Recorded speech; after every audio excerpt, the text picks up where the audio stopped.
Los verdaderos nombres de las personas en esta historia han sido cambiados, ya que mi informante ha deseado no revelarlos. Pero la historia que estoy a punto de contarles es muy real. Todos hemos escuchado historias de terror, cosas increíbles y tan distantes de nuestra vida cotidiana que muchas veces creemos que jamás nos pasarán a nosotros. Pero mi informante demuestra todo lo contrario. Y es que cualquiera de nosotros es vulnerable a este tipo de sucesos que pueden llegar a marcar nuestras vidas de una manera horrible, impactante, estremecedora, tal y como sucede en esta historia. Yo soy el documentalista y esto es el caso del borracho loco.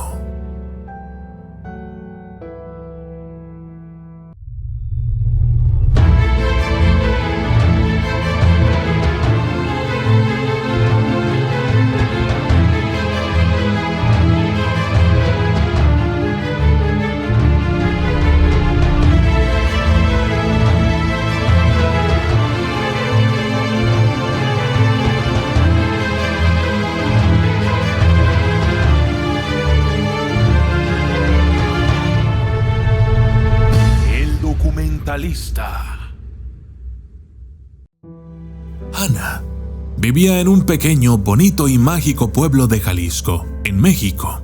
Ella fue la más pequeña de 10 hermanos. Eran una familia bastante grande. Los mayores se dedicaban a trabajar y algunos otros estudiaban y ayudaban en casa con los deberes. La madre era una buena mujer, cariñosa y siempre pendiente de sus hijos.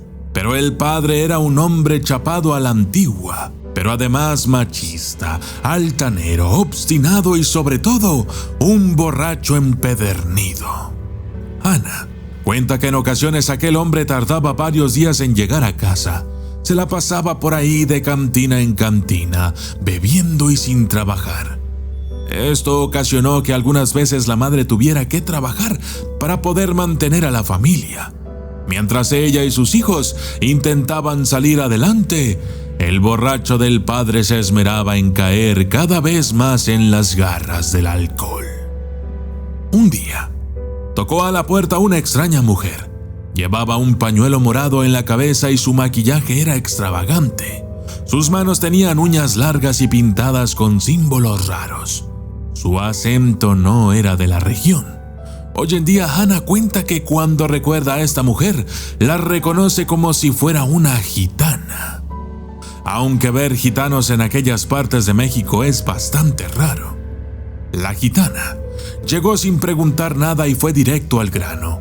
Le dijo a la madre de Ana que ella sabía que su esposo bebía y que ella y toda la familia deseaban que su esposo dejara el alcohol.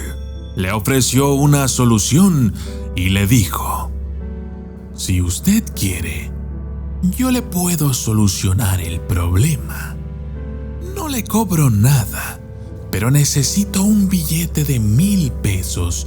No es para mí, sino para el hechizo que vamos a realizar. Sin pensarlo 2 veces, la madre aceptó y entonces procedieron a llevar a cabo la brujería. La gitana tomó el billete de 1,000 pesos y comenzó a romperlo en pedazos, mientras recitaba algunas palabras, conjurando y articulando una serie de hechizos con un extraño lenguaje. Finalmente, pusieron los pedazos de aquel billete sobre un pañuelo, que fue doblado de tal forma que contuviera todas las partes del billete roto. Esta hechicería fue puesta bajo la almohada del esposo, el padre de Ana, quien, supuestamente, dentro de 3 días sería incapaz de volver a beber siquiera una gota de alcohol. Y así fue. Al tercer día, el padre de Ana y algunos hermanos fueron a ordeñar vacas. Es muy común en esta región del país preparar una bebida conocida como la pajarera o pajarete. Una bebida jalisciense preparada con leche de vaca recién ordeñada, chocolate o café, azúcar, mazapán, vainilla y alcohol al gusto. El padre de Hannah estaba ansioso por probar la bebida recién preparada que, por supuesto, contenía una buena cantidad de alcohol. No obstante, ¿cuál fue la sorpresa que se llevó al probar aquella bebida? Cuando unas tremendas ganas de vomitar le vinieron desde el fondo del estómago. Aquella fue una reacción casi instantánea.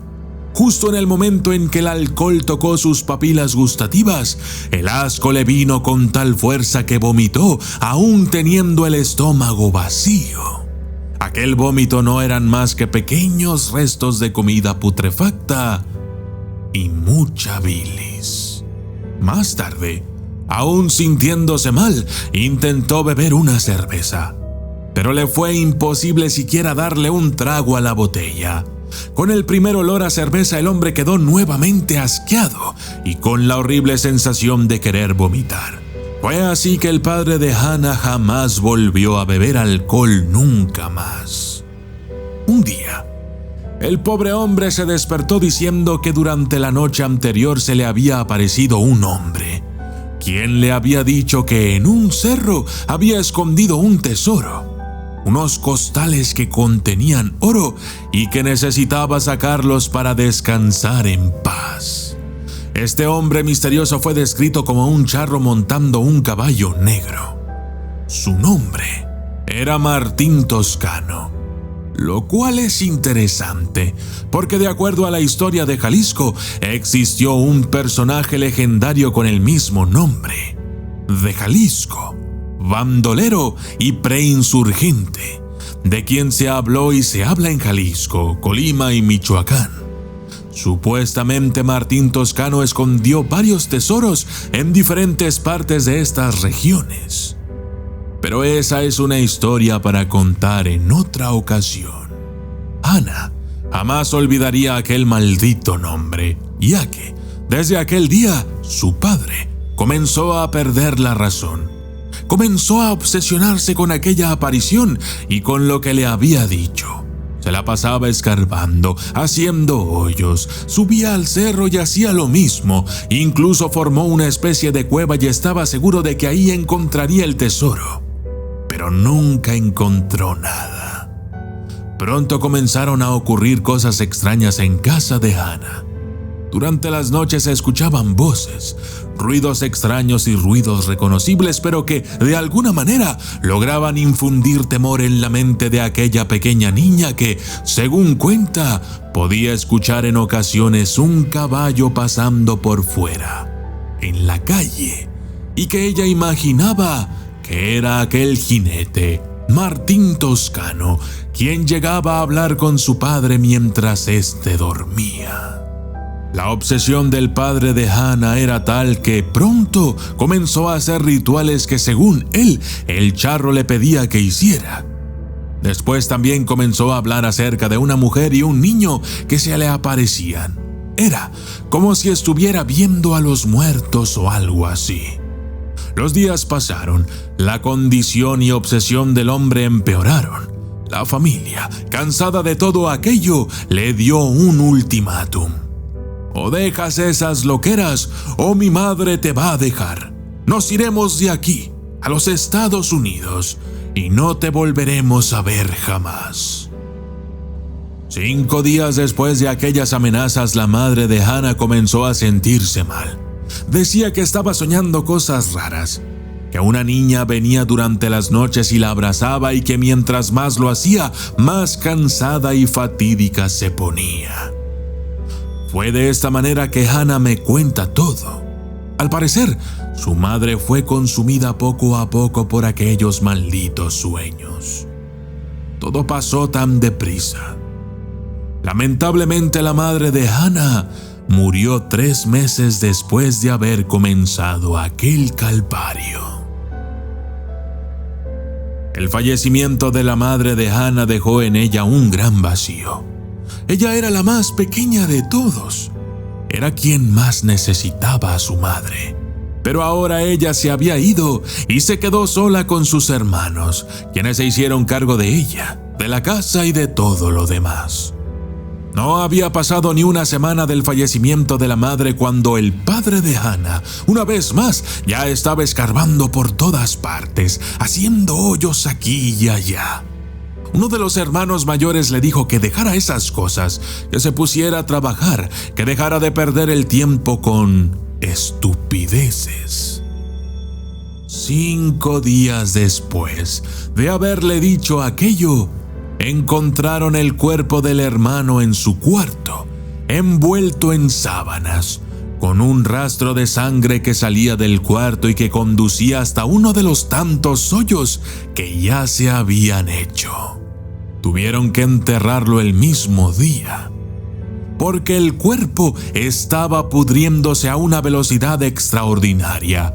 El forense dijo que nunca había visto nada como aquello. El olor era insoportable.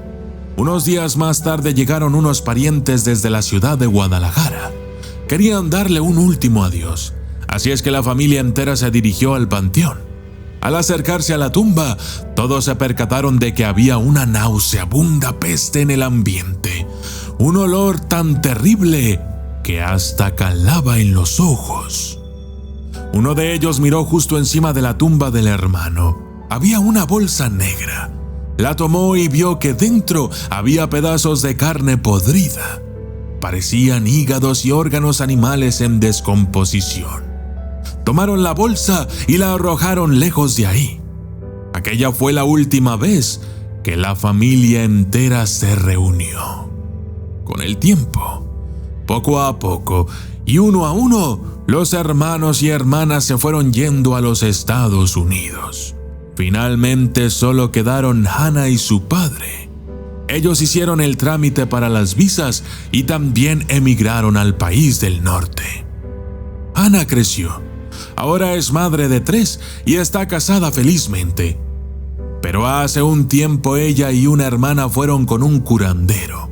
Este les dijo que supuestamente su padre había hecho un pacto con el diablo y que había ofrecido el alma de cada integrante de la familia a cambio de algo.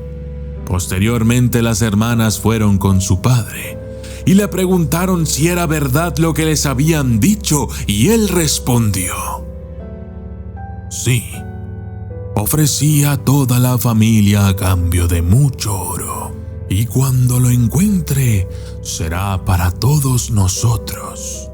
Es justo, ¿no? El padre de Hannah murió en el 2008, llevándose a la tumba todas las respuestas a las preguntas de la familia y sobre todo de Hannah, quien aún se pregunta quién era aquella gitana y por qué apareció así de la nada. ¿Quién es Martín Toscano? Aquel charro montado en un caballo negro que hablaba con su padre. ¿Realmente fue su padre quien pactó con el diablo o fue su madre al aceptar la ayuda de la gitana? Yo soy el documentalista y esto fue el caso del borracho loco.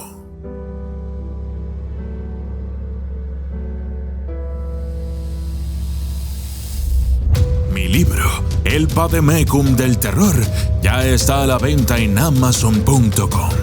Verdaderas historias de terror, casos reales que te dejarán pensando si realmente existe ese otro mundo, el de los espíritus, el de los fantasmas y los demonios. El Vademecum del Terror hará que tus noches no vuelvan a ser las mismas. Con él, tu imaginación viajará por nuevos mundos e inexplorados territorios llenos de misterio, terror e intriga. El Vademecum del Terror son experiencias y casos que llegaron a mí por parte de aquellos a quienes el terror los sorprendió cuando menos lo esperaban. Yo soy el documentalista y esto es el Vademecum del Terror.